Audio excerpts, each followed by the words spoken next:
All right, welcome to week 52 of the Brown Balls podcast. 1 year. The boys have been at it. Kenny, how you doing, brother?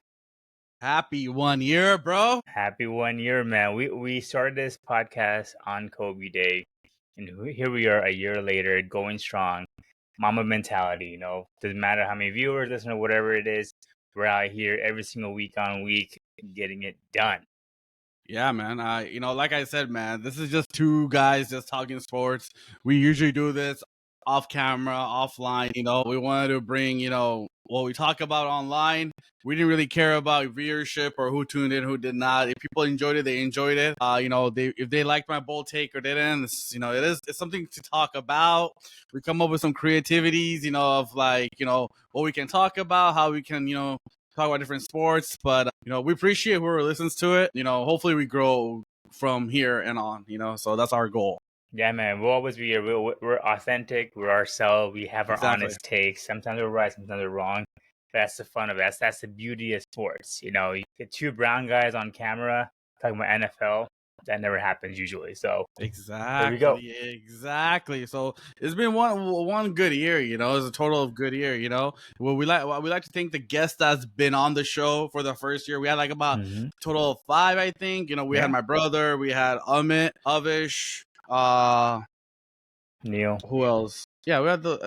Yeah, we had Neil too. My brother-in-law Neil. Sorry, I forgot about him. We had him. So we had people here and there, and then we have a few listeners, like one of my coworkers, Michael. He listened to this every day. He always gives me feedback about what I said or what you said. I appreciate everyone listening to it, man. People who are close to me, they tune in, so I really appreciate it, so some shout outs, so. Hell yeah, dude. Well, we're going to continue strong, man. We got a lot of news coming up. Of course, we got to talk about Mamba Day. We'll do that towards the end. But let's go to some NFL updates. Kind of continuing on what we were talking about last week, which is Scary Terry and the Commanders. He finally did sign, which is a good sign. He did sign a 3-year deal for $96 million. I'm not sure how much of it is guaranteed. He didn't quite get the number he was looking for, which was $33 million. That's what's his name? Metcalf got. Metcalf. Yeah, Metcalf got. Yeah, so. But, pretty much right there. I mean, honestly, I think that's a fair assessment because he is kind of towards the downward of his career. He's an older receiver now. He'll be effective next year for sure, but I'm not sure the next following 2 seasons if he'll still be the same Scary Terry. But much needed, I think, sigh of relief for Jaden Daniels. He needs his number one weapon with him. So this is a good sign for the Commanders to bring him back. What are your thoughts, man? Yeah, man. I mean, this was long overdue. You have a bright young QB in Jaden Daniels, who's proven last year that he can become that franchise player that you want. His running mate, Terry McLaurin, man, which is great. They signed him. I know he signed a 3-year, 96. He got $30 million in signing bonus, so he got that out of the way in the beginning. We don't know the detail of the contract. Like he said, he wanted that $33 million threshold of Metcalf. I think it's coming down to $30 million, if you're looking at it per year. So he got close, not too close, but he wanted that 33, but he didn't get that. I think it's going to be about $30 million. But all in all, this is huge for Commanders and their fan base because you have a good QB and he's just trending up. And then, he got his fair target back, and that he's comfortable with. And, I felt that, this was a very important signing is because by signing him, Debo can be Debo. So basically meaning that teams cannot double Debo. And Debo can play that same type of offense that he did it with the Niners. And now Debo's actually, I feel Debo's going to have the major impact in this because they just traded Brian Robinson Jr. away last week to Niners. Their running back, Commanders' lead running back, went to the Niners. They traded him to Niners. Same thing due to the contract dispute. And so obviously their running back, committee is going to be more younger. Rookies are going to be in play. I mean, they still have Austin Eckler, who's still he's solid. A veteran, who can give you, I guess like 10 to 15 snaps per game, but he can't be that full time. So they have their rookie they drafted this year as well. But Debo's gonna play a lot of running back roles, where he's gonna be a short pass and run, or he's gonna sweep through the back how he did with the Niners and then run the ball, So there's gonna, and I mean, to be honest with you, Commanders, I mean, they have an offensive coordinator who's a genius, I mean, he didn't really pan out as a head coach with the Arizona Cardinals, but he's an offensive genius, when it comes down to when he's only concentrating in offense. I mean, you got to remember, this is a guy who coached in college, I think it was Baker Mayfield, right? I think it was Mahomes, I think maybe, but like he coached Kyler Murray, I think. I don't know, I'm not sure. But like he coached a lot of young players who are young stars right now in the NFL. So it's gonna be great. I love this move. I like Washington, what they did. They gave him the money. He deserves it. He played well last year. So let's see how they perform the second year. I'm very interested in to see how everything comes together.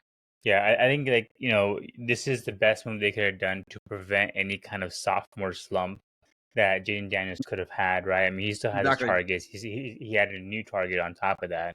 Again, the defense is much more improved. O-line's improved. So, this is going to kind of help hopefully prevent any kind of sophomore slump because I honestly do think that with him back, just that one player, the NFC East is back in contention again. I honestly do feel like they can match up a little bit better against the Eagles. And again, we don't know how the Eagles will look this year. A lot of changes they've had on their defense, but this was a much needed one for them. I feel like if they would have lost him, and honestly, there were a lot of teams that were hoping that was going to happen. I think the Cowboys were ready to jump on him. I heard the Pats were ready to jump on him. Rams, so a lot of teams were ready and hoping that this was gonna be a failure, but hey, they got it done. So kudos to the Commanders. And I heard this thing where they said that initially he was asking for 30 million, or they didn't want to pay him 30 million, so they gave him 32 million instead. It's like what? But it's still a good contract for him. I think overall being that pretty highly paid, and he's a very effective receiver too. So, and this is great, man. I mean, honestly, like I said, the offensive coordinator Cliff Kingsbury, he's a genius, man. I mean, to be honest with you, I love the way he coaches, his offensive system, it's very free flowing. It's kind of like, Mike Shanahan and McVay on steroids for him. He runs such a unique way, and that's going to open up a lot of different ways for Debo, Scary Terry, and even Jaden Daniels to be effective, right?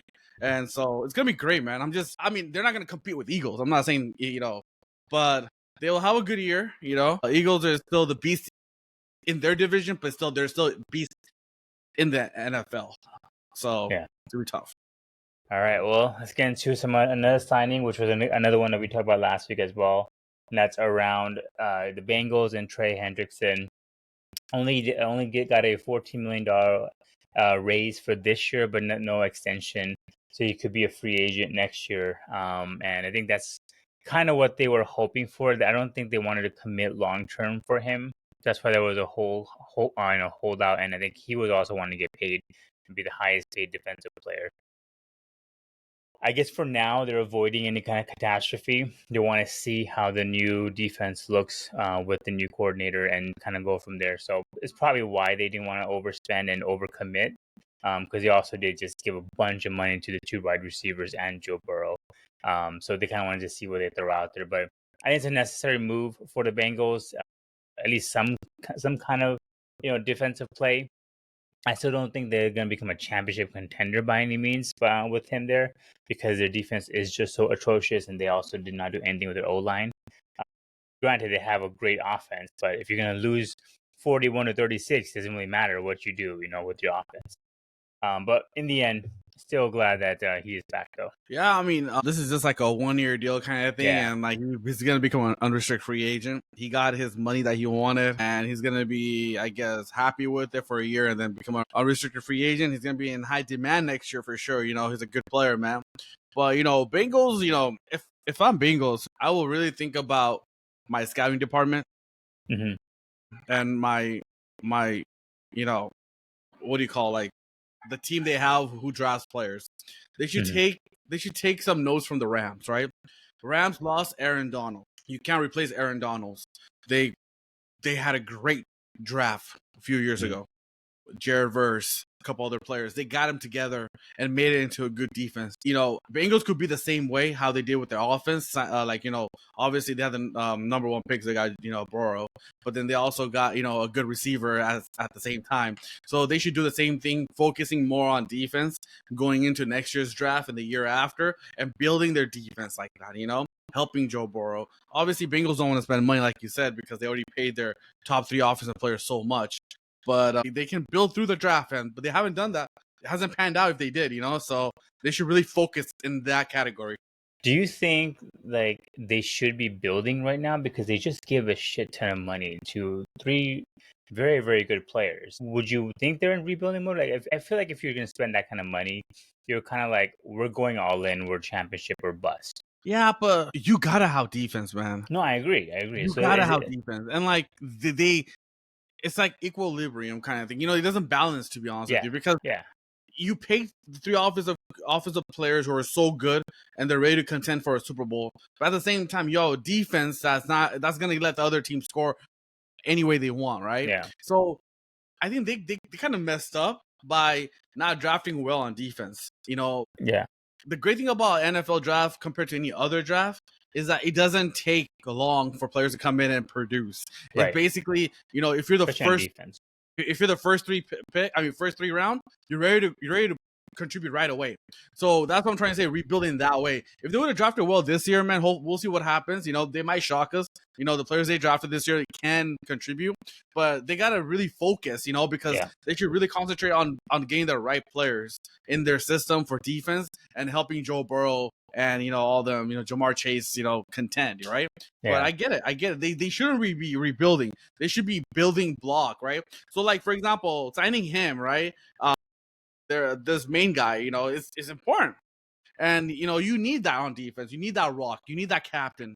So I'm hoping they re-sign him for a longer deal soon, like next year if they can, because you can't have all young players on defense either, you know? You got to have a solid player, you know, who's on defense. And so I do feel like, you know, signing him to a 1-year deal and see how he produces and plays well. And hopefully they do feel that he's worth that contract that Manda is asking for. So, I mean, Trey is a good player, man. So hopefully they do end up keeping him for long term, but they should build around him and complement him in a way where the defense can be better overall as a team. I mean, so I heard this from I forgot who was on ESPN. Do you think it was a mistake for them to sign both Jamar Chase and T. Higgins? Like, would you have maybe not? Yeah. I mean, obviously, Jamar Chase you signed because he's the best receiver. But would you have not signed T. Higgins and maybe try to extend the defense a little bit? Hell yeah. Right? Dude, you can't sign everyone, and you can't give everyone that bag, you know? Yeah. And obviously I do agree. The way I see it, you know, like, I'll give you a perfect example, the Niners, all right? Niners have, you know, Brock Purdy, and they have McCaffrey and Ayuk and Debo. They had to make a decision. They can't pay Ayuk and Debo, so they traded Debo away. Right. But they needed to pay McCaffrey because they knew that how important McCaffrey was to Brock Purdy as a young player. You know, takes pressure off. So they saw the importance of McCaffrey, so they kept him. So what I'm trying to say with Cincinnati, they are going to keep Jamar Chase. He's talented, and that's his buddy, you know, for Joe Burrow. So having them with 1-2 punch, that's all you need. And then, you know, draft and, you know, play young players like how Rams did, like Puka. You know, we got Puka like that, and get young players from the draft, and then, you know, spend that money on defense, free agency wise, like sign your guys like Trey and somebody else. You know, like kind of build that defense around. Use that T. Higgins money all around that they need. You know, an offensive line, D line, you know, cornerback, safety, whatever they need it for, you know? But I do agree, they should have not signed T. Higgins. You don't need 2 offensive weapons, to be honest with you. You know, you only need one big threat, and they have that, Jamar Chase. And everybody else could be a guy who can feed off or from it could have been Chase. A running back, right? Like, instead of 2 wide receivers, like, you know, one's going to shine, one may not. Or something. Exactly. Like, hey, it's a running back, then quarterback, and wide receiver, like that trio. Like how the Eagles have with A.J. Brown, Jalen Hurts, and Saquon. Like, that you can see spending money on, right? It's versatile things. But, like, this is just, like, the redundant, especially when your O-line is that bad. Like, I just don't know. You know, I feel like they're gonna shorten Burrow's career because he's just gonna sack so many times. He'll get beat up. He already led the league in sacks, and he's just gonna continue to do the same. So Completely that's the agree. only thing that I don't understand why Cincinnati did that this way. I mean, Trey Henderson should have gotten signed, and he did, and he got his money. But like, I just feel like they did not need to sign T Higgins at all. That was a mistake. No, I agree with you, man. I mean, because Bengals, I mean, I'm a huge fan of Joe Burrow, man. That guy's Yeah, stud, and I right? hate that he's there because they don't know what they're Yeah, doing. it's like literally, this guy took a team. I think it was his second year, maybe. I think Mm-hmm. to the Super Bowl, and second or third year, he took him to Super Bowl. He's the besides last year, well, actually, besides to be honest, besides Tom Brady and Jalen Hurts, Joe Burrow's the only QB that beat, Mahomes in the Mahomes, yeah, playoffs. yeah. So that says a lot. And they were a wild card team going into Arrowhead and beat them. And so that says a lot. And so, I mean, I don't know what Cincinnati is thinking. They have this guy who who has done more than the Bills, who has Josh Allen, haven't gone to the Super Bowl yet. Right. Same thing with Cowboys, who hasn't gone to Super Bowl yet. And so it's like Cincinnati should realize that they have this guy who's literally, a top 3 QB out there, man. And like they should like help him. And because he can literally win you a Super Bowl. He's that talented by himself. If you just give him a decent defense and a decent offensive line. I really felt that they should have beat the Rams in that year. Mm-hmm. They were up and everything. They did everything correct.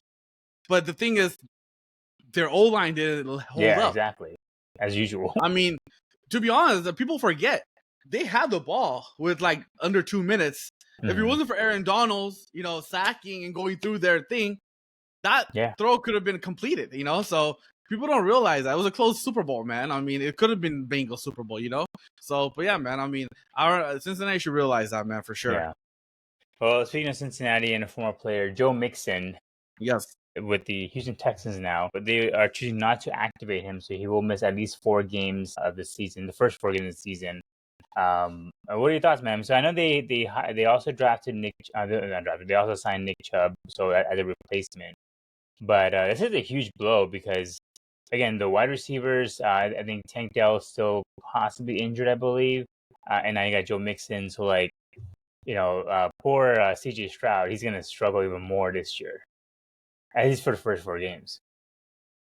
I mean, that's huge, I don't know I didn't even know Joe Mixon had a lingering injury. I know he did last year, but I mean, I don't know if he got injured again or not, but like, this is huge. The Pro Bowler too, he made the Pro Bowl exactly last year as well. He's one of those type of players who actually had a really good year with Texans. Because with Cincinnati, he was very inconsistent, And so with Texans, he actually came up clutch and kind of played well for them. So this is a huge blow. I mean, they have Nick Chubb in the back, which is great, I mean, but he's also injury prone himself as well. So, but your boy, dude, your QB, dude, like, let's see what he can do, man. I mean, exactly. Like, what does he go out with now? I mean, at the same time, their division is not that strong, so he might still have a chance, right, in that division. I mean, yeah, you got Jaguars, Indianapolis, and Tennessee or something. I don't know who exactly. They got. So I mean, they still have a shot, but this is a huge blow for CJ Stroud, man. I mean, he needs his boys. They're saying that when Joe Mixon comes back, it would have to be against the Chiefs. That would be the first eligible game that he'll be back. Yeah, I don't think he's coming back that game. It's gonna be a loss. I don't think he's coming back that game for sure, bro. Yeah. Huge blow again. Joe Mixon, damn good player, Pro Bowler. But I guess they're just trying to be more conservative with it. And I'm not sure who they played the first 4 games. Maybe they felt better. And then honestly, Nick Chubb is serviceable. He could still go out there and maybe have a breakout run or something. And they also did draft Woody Marks out of USC as a running back as well. So maybe that's what they're hoping for as well. Let's see what they do, man. I mean, NFL, like I said, the NFL draft is different, man. Players are ready to contribute, and you never know who'll be surprising this year, And you never know, the guy they drafted from USC is going to be good. So it'll be great. All right, and then let's get into one of our favorite topics, which is the failure of the Cleveland Browns. So they today are sending Kenny Pickett, their number 2 quarterback, to the Raiders for who is it? For a 26 fifth round pick, I believe. Fifth rounder, yeah. So now it's down to pretty much Joe Flacco and the 2 rookies, Dylan Gabriel and Shedeur Sanders. What are your thoughts, man? This is a kind of surprise. I know we talked about it, like, who should be number 1 or not number 1, who should be number 2, number 3. So does this change your perspective? Do you still think Shedeur to be number 2 and then Gabriel, or would you keep it how they have it now, which is Gabriel QB2 and then Shedeur number 3? Obviously, I think he should be shooter straight up number 2. I think he should be starting the season off, but that's not happening. Joe Flacco is. I mean, they finally did some smart move by trading Kenny Pickett away. Yeah, he's Look, dead man, weight. I feel Kenny Pickett is actually a good player. He reminds me more of, what's the guy's name from Seattle they just signed? The Geno QB. Smith? Huh? Sam Darnold? Sam Darnold, right? Who kind of, who had potential with the Jets and kind of ran out and kind of got a second, life to it and played well. Kenny Pickett was a high draft pick by Steelers, and he played well. But then at the same time, Did he really? He looked pretty he bad. didn't really play well. There's pressure there. Well, the thing was this, right? There's so much pressure for him. If I'm not mistaken, I haven't read. I forgot, or I think he went to Pitt. He played for Pitt, and he got drafted by Pittsburgh, which is literally down the road. He went to Pitt. And it was a hometown kid getting drafted by Pittsburgh Steelers, Yeah. And that was a huge deal. So there's so much pressure, right? So much noise. You know how it is. Some people, if you play for your hometown, you have families and friends and how expectations, right? You kind of lose focus of what you're really doing, right? Instead of being in a different city where your family and friends are really far away, you only have your close ones who can actually reach out to you, right? It's different, right? So I do feel like Kenny Pickett going to the Raiders is actually a great move. Tom Brady being involved with the ownership, I do feel if I'm Kenny Pickett, learn from Tom Brady. He's your owner, and I do feel that he has the tools to be a serviceable QB in this league. I'm not saying he's gonna win a Super Bowl. I'm not saying he's gonna be elite, like a franchise QB. That ship has kind of gone, but he can be a serviceable QB where he can take the Raiders to the playoffs. He can get them a 10-8 record, I can see that happen, for the Raiders. I'm just glad that he left the Browns because I do feel that out of all the 4 QBs, he had the most talent and he still has some potential, Right, yeah. Potential is high, yeah. Because he's played in NFL and he's young and he's still, he has something to prove still. So I'm glad that Browns traded him away because now this opens the door because I do feel that hopefully Flacco, plays few games and then they give, I'm hoping they start the season 0-4 or whatever, and then they look to the future. So they will give it to Gabriel first.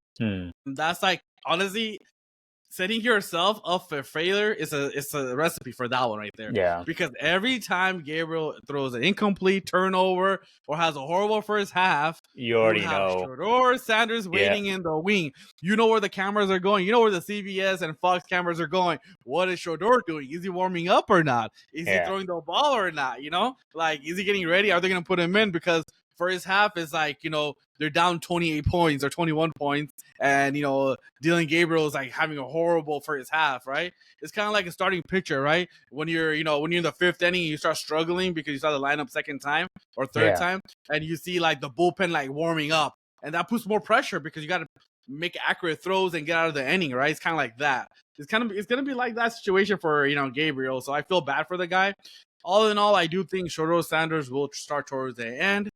And I do feel that he'll have a better season than I think Dylan Gabriel overall. But that's the way they're gonna do it, I think, Yeah, I agree. I think this is a good move. As for Pickett, I think he would be happy with this because he's also gonna be QB2 and behind a player that had a similar story as him. Being in for Geno Smith being in the Jets, considered one of the worst quarterbacks in the league, and redeeming himself to Seattle. Now he's in the Raiders, so he can be a good QB. And with the Browns, he was always gonna have his eye to the back. If he was ever to go in, they'd be like, okay, again, like you said, it's same for Pickett. It would have been okay, well, Dylan Gabriel's behind him. Okay, well, Shadeur's behind him. Come on, let's just start the party and get those two going.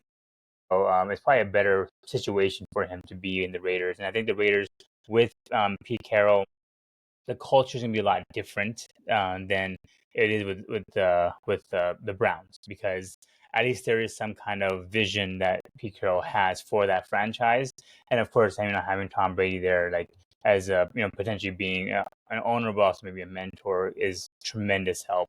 So this is a win-win for him, honestly, and I think this also helps any kind of QB drama that the Browns are going to walk into week 1, because you already know that was the whole thing, the whole season. The whole preseason was why is Shedeur number 4, blah, blah, blah. So this is a win for everybody, I think. Completely agree with you, man. I completely agree with you about that, man. All right. So we have Amari Cooper back with the Raiders. Huge move. again, just another weapon for Geno Smith out there. What are your Yes, thoughts, man? sir. Is this a smart move, or I mean, he's Yeah, kind good of move, towards man. the end of his Good move. career for sure, but I think probably his last hurrah. It is, man. I mean, it's a good move. It gives another good target for Geno Smith. Today we found out that Jacoby Myers, is asking out. Hmm. They can't agree on a contract with with Raiders and Jacoby, so he's asking out. So this is a good move by getting Amari Cooper because I mean you got to give your QB a good, talented, smart receiving core, and having Amari Cooper is good, man. He's still like seasoned receiver where he Mm-hmm. can go back and help out, and this is great because both players, Keenan Allen and Amari going back to their team, Keenan going back to the Chargers and Amari going back to the Raiders. They're both in the same division and everything, so it's good. I'm happy for Amari Cooper, man. It'll be good for Geno Smith's target. So Yeah, exactly. I think it's a huge pickup for Geno Smith, and just again, he's not going to be the Amari Cooper from the Cowboys or anything, but like no, he'll be out there at least commanding some sort of respect from the defense. 100%, And man. I do trust Pete Carroll to know what to do with him. Anyways, all right, and then actually, let's go into something that we did this past weekend. Birthday Uh, weekend, man. San you know, Diego.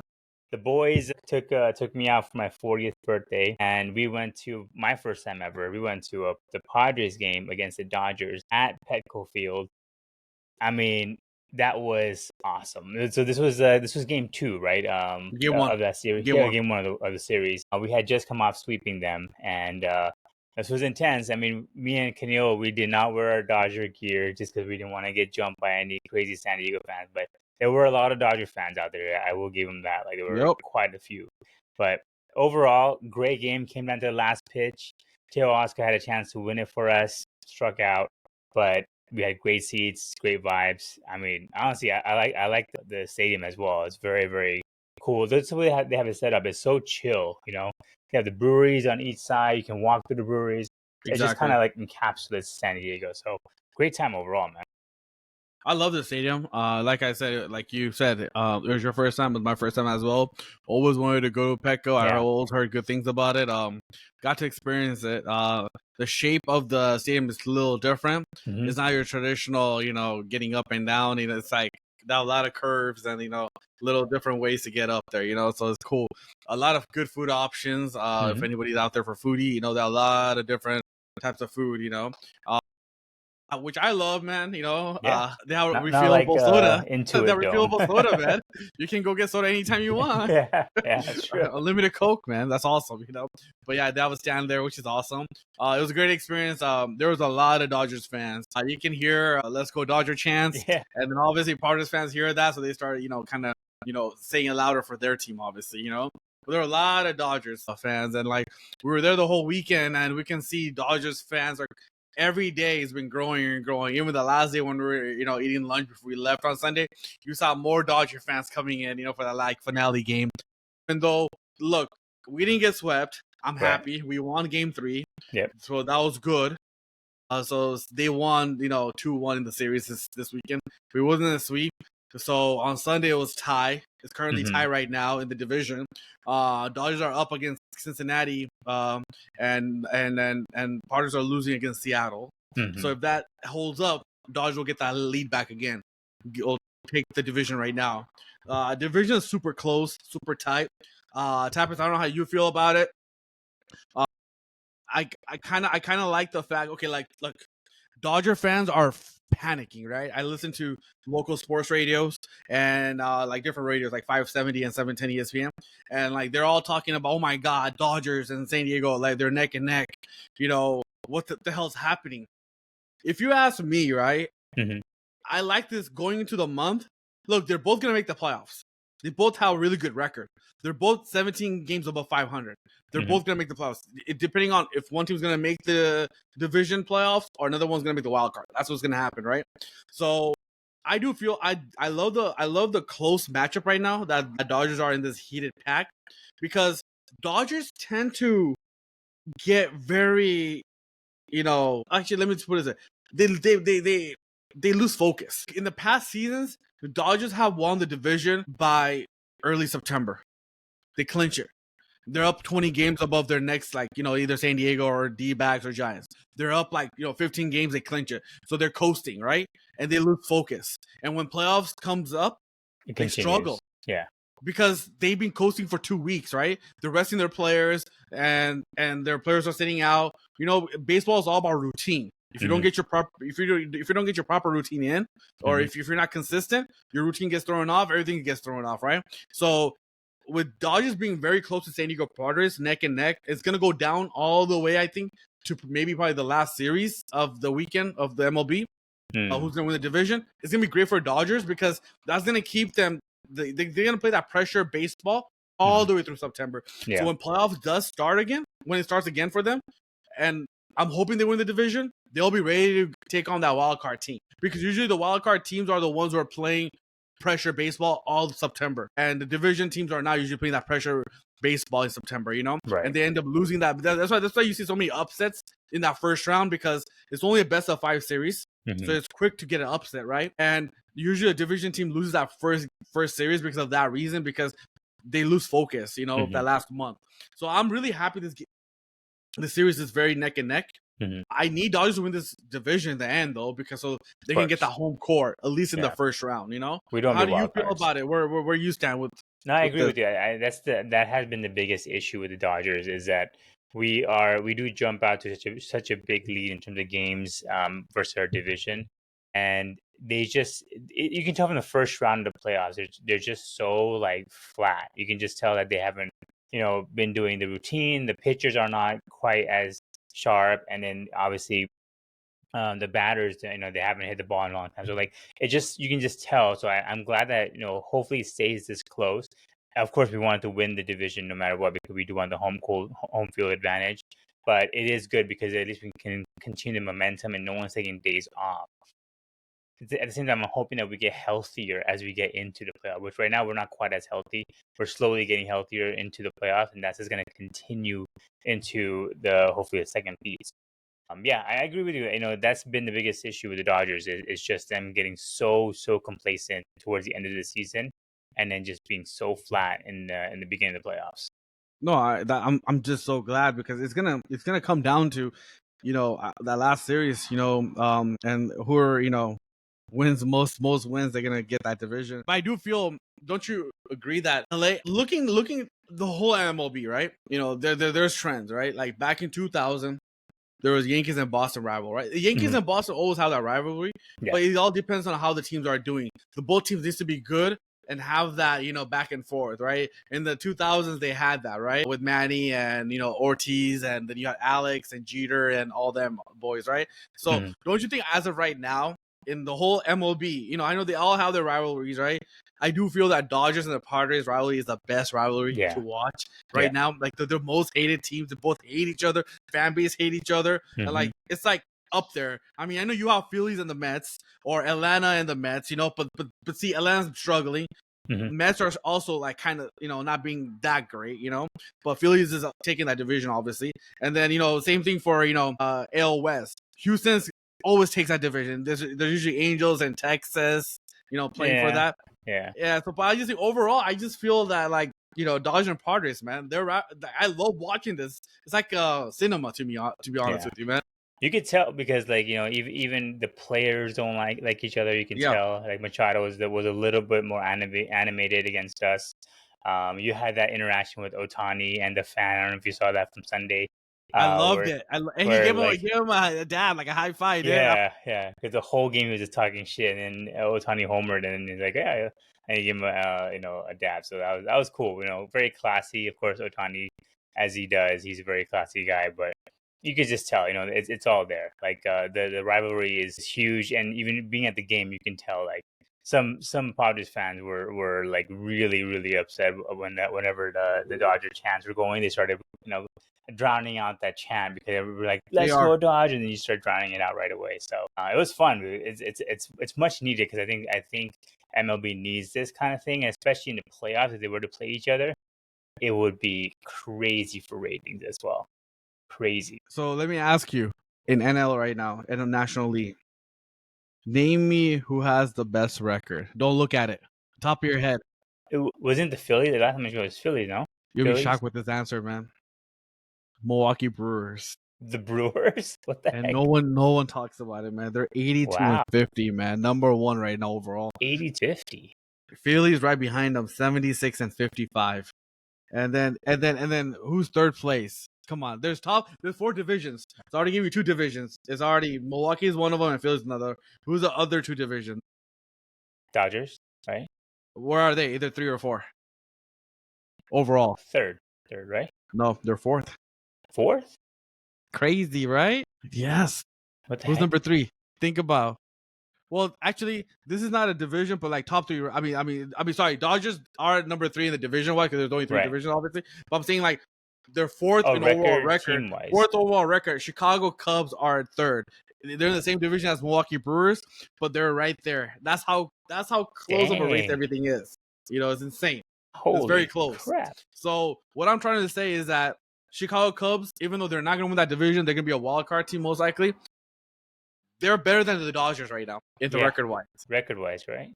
That's insane. And they're tied with the Phillies. So they're next. And so, you know what? 2. Exactly. Crazy. So you know what that means, right? Because usually what ends up happening is that the 2 wildcard teams, 3 wildcard teams will face the division leader. In this case, the 3rd division winner will play the highest wildcard team. In this case, it'll be the Cubs, who are very good. So it's not an easy matchup for Dodgers, to be honest with you. If this stays true to it, Dodgers could face Cubs in the first round potentially. Damn. And that'll be dangerous, man. Cubs are streaking right now too. Yeah. So it's insane, man. I'm more surprised by the Brewers. Milwaukee? Yeah. They're number 1 in the entire MLB. That's crazy. Yep. Do you think the Yankees make a comeback? Cause they're pretty far behind. They're there. They will make the wild card, man. They won't win. I mean, they're only 5 games back in the division with the Toronto Blue Jays, but it's really gonna matter how they do in September, right? The one team that I'm really shocked about, man. I mean, obviously, no one saw Detroit coming, right? Mm-hmm. They're number 1 overall. They're number 1 overall right now in the AL. But one team I'm really shocked about, man. Even after trading their best player away in the early season, is Boston Red Sox. They traded Dodgers, what his name is, Rafael Devers away, their best hitter, right? Their home run hitter and everything, and they traded him to Giants. And ever since they traded him away, they actually trended up. Take a job, Moran. Yeah, man, they trended up. They're 12 games above 500. Interesting. And they're doing well, man. I mean, I give kudos to Walker Buehler, and they also have the other Dodger pitcher, Cody. I forgot his name, the sideshow Bob. But we traded him during the deadline to him. But like, yeah, dude, Boston Red Sox, dude, they're doing good too, man. I'm surprised, man. They're very interesting, So yeah, Yankees are right behind them. So they're only half a game away. So they'll make the playoffs. So yeah, crazy, dude. Again, still shocked by the Brewers and the Cubs. That's insane to me. I honestly would have thought the Phillies, because I know the Phillies went on a little bit of a winning streak, and the Dodgers have been kind of up and down. But I mean, Phillies just had a setback, dude. To be honest with you. But yeah, that's right. One of their best pitcher had a blood clot. Zach Wheeler, I think. He's out. So that's tough, man, to be honest with you. If you ask me, because that's a big blow. My brother-in-law, who's a big Philly fan, I told him that this shouldn't set you guys back, because last year's Dodgers, their first starting pitcher and second starting pitcher were out, and they still made the World Series, and they still won the World Series. So don't take it as a negative. You can still win the whole entire thing, So yeah, that's true. Let's see, man. We have October coming up pretty soon. That's gonna be fun. October watch, baseball, man. Yeah, I mean, Dodgers finish it up. By the way, Dodgers finish the season off against the Seattle Mariners in Seattle. So hopefully, and they're also playing for playoff positioning too. So right now, Seattle's giving a hard time to. Let's see what's the score. They're giving a hard time to the Padres right now. Yeah. Right now, Dodgers is up 6-0, bottom of the 7th, and Mariners are beating the Padres 5-9. So it looks like Padres are going to lose today and Dodgers are going to win today. So they're going to go whole game up on Padres. So it's huge. We got to win that division. Let's keep on rolling, which is great. Man, we need these wins, man. We need these wins bad. Hell yeah, man. Hell yeah. All right. What else you got? All right, man. Today being, Mamba Day, well, not today. Yesterday being the Mamba Day, I think, right? No, or yeah, yesterday was 8/24. And then Kobe's birthday was on a Friday, which was 22nd. I think, yeah. We always talk about it, right? What is your favorite memory of Kobe? But before we get into that, I want to ask you I have two little trivia little questions for you. In their career as of right now, what percentage has Kobe been double, Michael Jordan's been double, and LeBron James has been double? Percentage wise. Percentage? Yeah, I mean, you can just throw some. I mean, honestly, how about this? I want to see if you can come close to. You can be 5% off, above and down. I want to see if you come closer now. All right. I want to say Kobe probably was the most doubled, because this is how the scheme was. So I would say like 45% for Kobe. Okay. Michael probably at least doubled, because at that time that was not very common. You just kind of beat him up. So I'll probably say 30%, and LeBron somewhere in the middle, so probably like 35-40%. I don't know. So you were very close with Kobe. So Kobe's been doubled 39% of his career. I'm talking about double or triple team, by the way. Sorry, double and triple team to combine. 39% of his career. That's crazy, dude. Yeah. That's number one. So Yeah. 39%.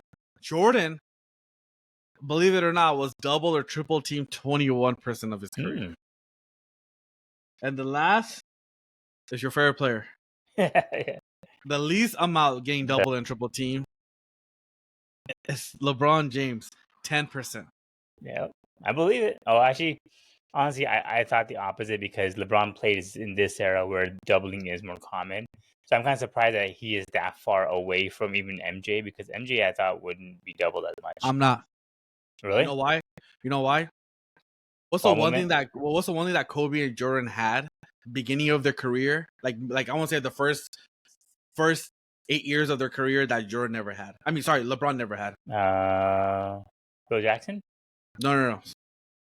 The one attribute or intangible they had, that Kobe and Michael shared that LeBron never had, was for LeBron, you can play a defense where you want him to shoot the ball. He wasn't a good shooter. Right. He's very on and off shooter. He's never a consistent shooter. With Jordan and Kobe, they're shooters. Yeah. You have to be up on them. Yeah. Because the thing is this, you have to be up on them, and for order for you to be up on them, they're always going to drive from you, right? And the double team is coming. Or you want to take the ball away from Kobe and Jordan. That was the scheme, right? And that's what they did. With LeBron, I don't know if you remember, he never had a jump shot. LeBron was overpowering. He was a walking mismatch. So he always went to the rim. He always dunked the ball, layup. He always did that. If you look at LeBron's, most of his points came down low. Yeah. It was never, even right now, his 3-point shooting, like, I hate saying this, but like LeBron's 3-point shooting is not good either, because when the team's doing good, he's a great 3-point shooter. When the team's doing bad, we need that three. He'll take a stupid ass 3-pointer that you don't need, But with LeBron and Jordan, they were good 3-point shooters later in their career. They weren't 3-point shooters right away, but they're always a really good mid-range shooters. Like, you cannot lay off Kobe or Jordan. You have to guard them, because they'll knock that mid-range down right away. Sure. So that's what I feel the difference is. And LeBron became a pretty good, okay, mid-range shooter. That's why his career is so long right now, and he's still playing really good, because he became a very good, consistent mid-range shooter, But that's why I feel the difference was, people laid off from LeBron because they knew that, hey, he's not a consistent shooter. If he makes it, he makes it. If he doesn't, he doesn't. It's better than LeBron passing you and dunking the ball. That's what LeBron was really good at, right? Yeah. I don't know if you agree or not, but that's I agree, because I remember even watching when they went to the finals, his first final, LeBron's final against the Spurs. Like, I remember them just leaving him wide open at the 3-point line. Like, all right, go for it, go shoot. Like, they knew that he couldn't shoot, so they weren't really like rushing up to guard LeBron at the 3-point line. You're right. I think the deadliest thing with Kobe and Mike was the mid range. That was so unstoppable, that they were just so automatic that, like, you had to get double teamed. Especially Kobe. Like, Kobe always demanded double team. No, exactly. 1-on-1, no matter who you put out there, he's being that guy. Right. The famous thing with him was, like, If you can send 2, okay, send 3. If you can send 3, send 4. Like, I don't give a shit. I'm going up with it because I am that good. That's just how he was. MJ, same thing. Obviously, like we all know that he was a really, really good mid-range shooter. I mean, Kobe learned that from him. But even in the beginning of the years, they both were also very high-flying players. Like Kobe was dunking over everybody, so was MJ. And as they got older, they became even better shooters, which I think LeBron still depends on his natural ability of being just so big and strong to just bully people. Whereas I think he would have, I mean, he's a scoring champ, so what the hell can I say?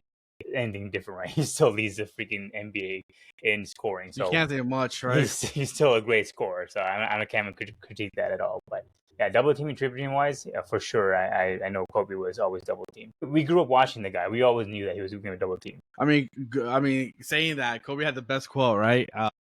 Trying to find it, I couldn't find it. But I still remember. Well, one of the times they lost, right, this close game, Kobe shot I think it was a jumper or a 3-pointer. I forgot what it was, but he shot the ball. I think he was double teamed or a triple team. I don't know what. I think it was triple team. They asked him. They're like, Kobe, you were triple teamed. Why did you shoot? You had other players on the court who were open. He's like, with the straight face, he's like, me shooting a shot over a double or triple team is a better shot than a guy shooting a wide open shot. I love that, dude. I'm like, yo, that shows the faith you have on your team. It's like, I'd rather shoot that because a better shot still over a wide open player than shooting a shot. I was like, come on, man. Oh my God. Such a savage quote right there, man. So, but going into it, what is your favorite Mamba quote, highlight, whatever you want to talk about, man? There's just so many, dude. Like, so I saw one recently, and I never watched it. I haven't seen this before. But it was about when Jordan Clarkson talked about Kobe and how like Kobe was like the ultimate mentor, always like cheering him on. He even said like, he said one thing that really clicked for him, and this is when he became very aggressive, was he was like the first like 8 games that he ever played, Jordan Clarkson ever played. He was always just like trying to shoot and trying to lay up the ball, be all cute and stuff. And then Kobe pulled him aside and said like, "Yo, you're going into the rim like a light skin player. I need you to be dark skinned. Go in there and dunk that shit. Like that's what you can do." And then he's like, ever since then, I changed my entire approach when I go to a rim. I am dunking on somebody. I don't care who it is, because Kobe told me like I gotta go in there and just dunk. And so like that was one of the things that he said that he will never forget, because that changed his entire perspective of how he was as a basketball player. Like he became so much more aggressive of a scorer, which obviously like he did a really good job at Utah after he left the Lakers and stuff like that. And he said the last thing Kobe ever told him was like, "Yo, brother, I'm here for you. Anything you need, I will always be here to help you out. Whatever you need." And like Jordan said, like they never really linked up afterwards, but that was like his biggest regret, was never like doing that again. Like having some kind of mentorship with Kobe. But I love that story, man. You can just tell like Kobe was a fan of Jordan Clarkson because he likes players who are aggressive and who just don't give a shit and they have good work ethic, and that's what Jordan Clarkson had. And that's because when he had people like Smush Parker, he's like, you remember the other story was like one of the reporters like, "Yo, why don't you trust your teammates? Like, why don't you like them?" He's like, "I see the work that I put in.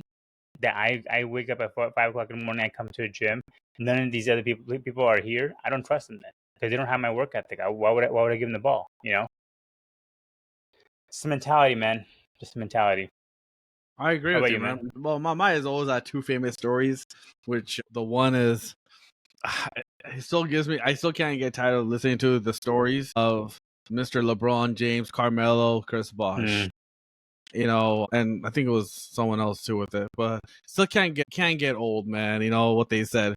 It was Olympics and they're in Vegas, and where one night they all went out and they partied until 4 a.m. and they're getting back to the hotel, and boom, coming down the stairs. I mean, in the elevator was Kobe there, and they're trying to go up. Kobe was full on his warm-up gear, ready to go work out and be ready, where these guys were coming back from clubbing and like enjoying life, which is fine. There's nothing to it, Right, you should right. enjoy. But, that just shows, who Kobe was and who everybody else was, Mm-hmm. Kobe had that mentality that, look, there's no days off. I'm here for work and work purpose only. This is not for me to enjoy, or have vacation.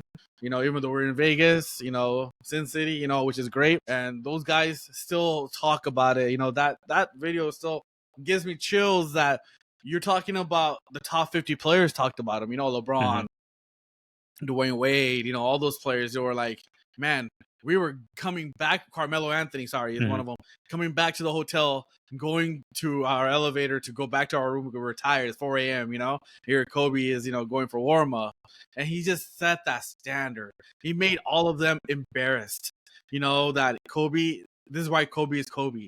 And for them to talk about Kobe like that and, their reaction to it, and how next day they were in the gym too, because if the main guy's doing it, everybody followed, that just sets the standard. And the second story, I still can't, I still laugh every time I watch it. I'm sure you heard of it, is Chandler Parsons. Yeah.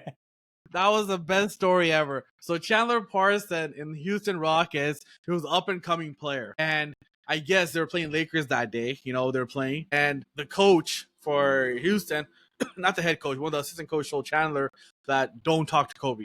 Don't motivate him. Don't talk to him. Don't have any interaction with Kobe, And he's like, all right, cool. And so he didn't really want to talk to Kobe because that's what he was told to do. And then, I guess the game was almost over. And I think the Lakers are going to win that game during the season.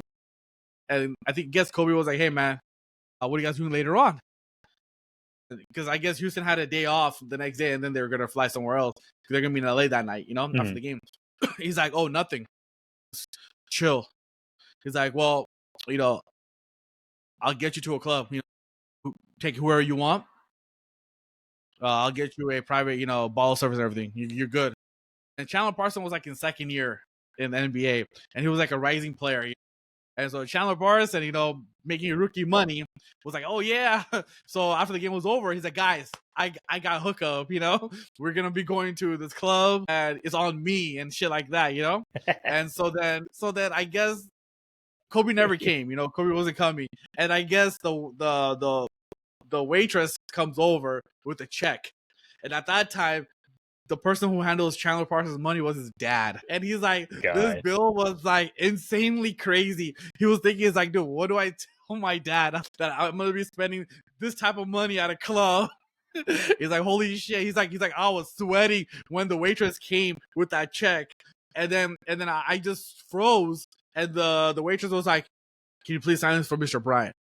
And Kobe paid for the whole thing, dude. Yeah. He's like, the way he tells the story is hilarious. Yeah, dude. I loved it, man. So yeah, man, that's one of my stories. I love Kobe for that, man. Like even then, he's still like, he could have screwed him over, obviously, but he still took care of the guy. So like, of course. I mean, I saw his one meme, not meme, but one TikTok today. Is like, people question who's the greatest of all time, right? Like Michael Jordan, Kobe, LeBron. Forget stats, forget all that stuff. There's only one metric you should measure by, and that is who's the one that has a mentality. That's it. I mean, for me, I always say Kobe was the greatest player I've ever seen, right? And of course, me being biased and a Laker fan, I was always the biggest Kobe fan. So for me, he's the greatest player for me ever. But obviously, exactly. if you're gonna go down to stats and stuff like that, then I still would pick MJ over LeBron. But yeah, same here, man. Kobe is a guy that I grew up watching. It was my era. Jordan was not in my era, obviously. Jordan, everyone says speaks so highly of. I mean, Jordan is who NBA is currently. Mm-hmm. Man, Kobe just had that. Kobe's the reason why, people have that mentality, that Mamba mentality that, hey, let's go. It's time. He always had that regimen of waking up early, couldn't sleep, just work out, be a workhorse. When he injured his shooting arm, he learned how to shoot with the other arm. He shot during the game with the other arm. He proved people that, work hard, and Kobe always said something, that always still stuck to me. And it's coming from Kobe. He's like, I was never gifted. Mm-hmm. I was never athletic. I was never gifted with that, I had to work hard in life, I had to become who I am now.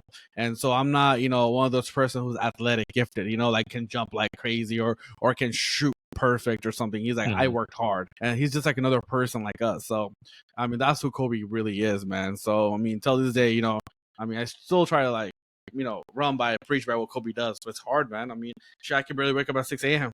But yeah. Yo, for your job, you do it, man. So that's a plus to you. Yeah, man. So that's You the wake thing, up dude. early for that. So getting Exactly, it done, man. man. Anything I have else you want to go over, dude? I have one more Oh yeah. little trivia question. It's in our notes.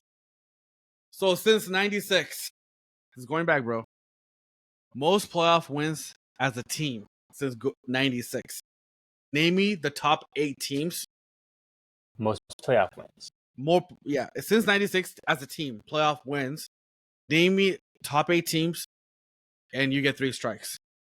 Okay. So meaning that after you run out your 3 strikes, then I'll tell you the results. All right. Okay. Well, give me the San Antonio's first. They're number 1 with Lakers. 175 wins. Yeah. Lakers. Lakers number 2 with 166 wins. Okay. Give me Cavs. They are number 8 8. with 109 win. All right. Yeah. So you got 3. Let's see. 5 more to go. Thunder? No, Thunder. Yes, sir. Yeah, Thunder with number 7, 112 wins. Okay. So you gotta understand, they had a good team, man. Yeah. Warriors for sure. Warriors there, man. They're right there. 118 wins. Yeah. 3 more to go. All right. Let's see who else is there. Who's been consistent? The Rockets? No. Strike 1. Damn it. Who else? Okay, I'll give you hints every time you get a strike, all right? So all 3 are in the Eastern Conference. Oh, doing Eastern Conference, okay. The Heat? Yes. They're number I don't know what number they are, but 166 wins. They're behind the Celtics. Yeah. Okay, so there's 2 more left, right? Yes, sir. Celtics? I just named the Celtics for you. That's why it says yes. They're 157. All right. So last one. One more left, bro. You're gonna get this. Man, it's tough. Who the heck? Wait, yeah, one more. Would be the Pacers, not the Magic. Wait, did the Magic? No, not after Shaq. I mean, I know that they had Dwight Howard. You have to give me your answer. You can't talk to me about it. So if you say these teams, you have to tell me this is the team I'm talking about. So then I can say yes or no. Not the Sixers. I'm gonna guess the Pacers. Yeah. That's why I made that comment to you, because you said that team already. Pacers, 114 wins. Pacers were good with Reggie Miller, man. And then they're good with Paul George, and then they're good with, Tyrese Halliburton right now. So they were always consistently like 4th and 5th, right? Yeah. Yeah, man. So I wanted to I know the Magic. They when Shaq was there, they were pretty good. But after that, once he left, they were irrelevant. I don't know if you said Miami, man. I think you might have missed Miami, but Miami is one of them. Yeah. Nice, dude. Damn. I'm actually the one I'm surprised by the most for that is probably the Thunder. Why? Because I feel like the James Harden Westbrook era was so short-lived that I wouldn't imagine. You also have to think about Seattle. Oh, that's right. Yeah, with Ray Allen and GP. Yeah, Ray Allen, and then they had Gary Payton and Sean Kemp days. Yeah, they went to the playoffs. Yeah, that's right. In to 98 and 97 and all that time, so they went to the playoffs. Yeah. That's why. Damn. All right, brother. Anything else, man? Nah, man. It was great. 1 year finished, many more to come. Excited. It's great talking to you, bro. But it was awesome. On to season 2, man. On to season 2. Here we go. Better than ever, man. Exactly. Couldn't imagine doing it with anybody else besides you, man. So it's awesome. Yeah, brother. Hell yeah. All right. Well, with that, we are Brown Ball, and we'll see you guys next week. Brown Ball's out. Hell yeah. Take care.